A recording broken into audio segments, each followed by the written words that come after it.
Konnichiwa, Paul des. I'm going to show you a common idiom that's very useful at the beginning of relationships. And I'll show you a couple of techniques to modify your Japanese accent to help you speak a bit more smoothly so you'll sound like a more advanced speaker. Today we're going to look at the phrase, set off on the wrong foot. I think we're getting off on the wrong foot here. We got off on the wrong foot here. Okay, look, I think we got off on the wrong foot here. First, we'll look at the origin and the meaning of the phrase, set off on the wrong foot. Second, we'll look at why a T is pronounced as a D sometimes. And third, we'll look at some word linking techniques to help you speak a bit more fluently. Set off on the wrong foot is a very old phrase with roots in ancient Greece and Rome, where they believed that anything on the left side was somehow bad or evil. And the word left in Latin is actually sinister. And sinister means something that's dark or suspicious. And the Romans used to take this idea very seriously.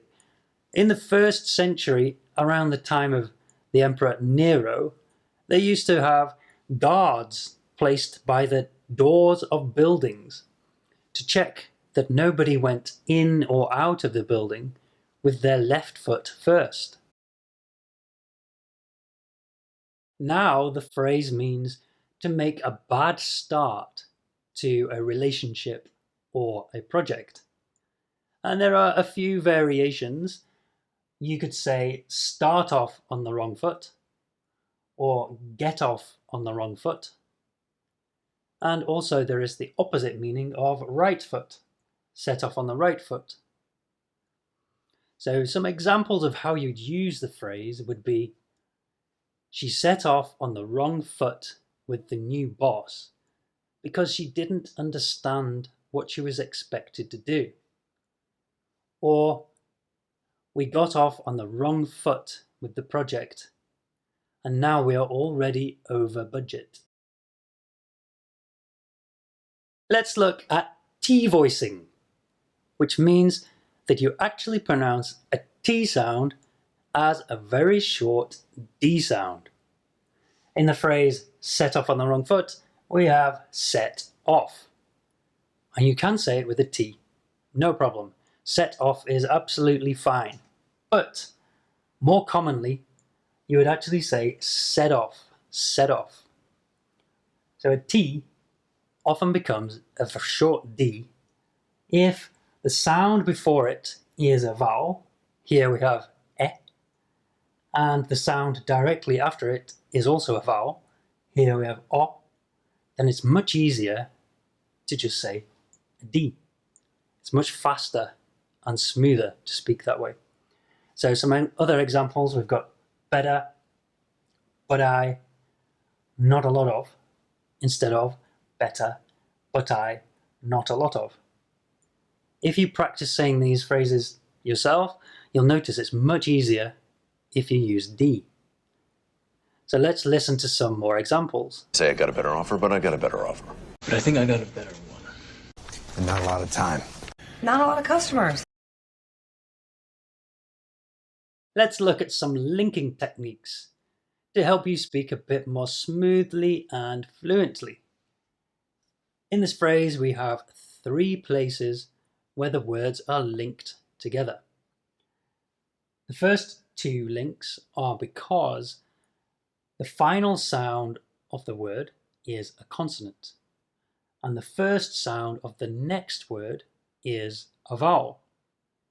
And when that happens, it's best to think of the final consonant moving or being pushed forward to the next word. So here we have se, do. Now remember from the previous section that the T often becomes a D.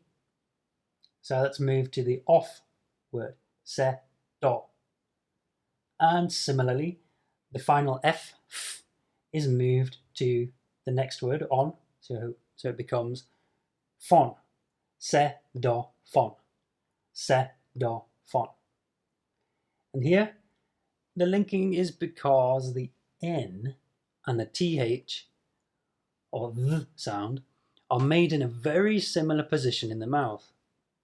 The tongue is forward and near the front teeth, so they are blended together.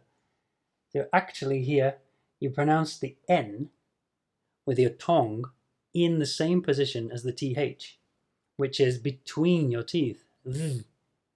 So you'd say on. My tongue is between my teeth. On the.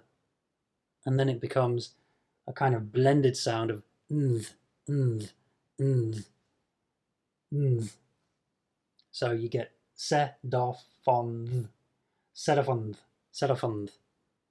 And if you say it like that, it's much easier to say. Set off on the wrong foot. I think you and I got off on the wrong foot. I hope you found that useful. If you have any questions, put them in the comments below. And if you like videos like this, press the subscribe button. And I'll see you in the next video.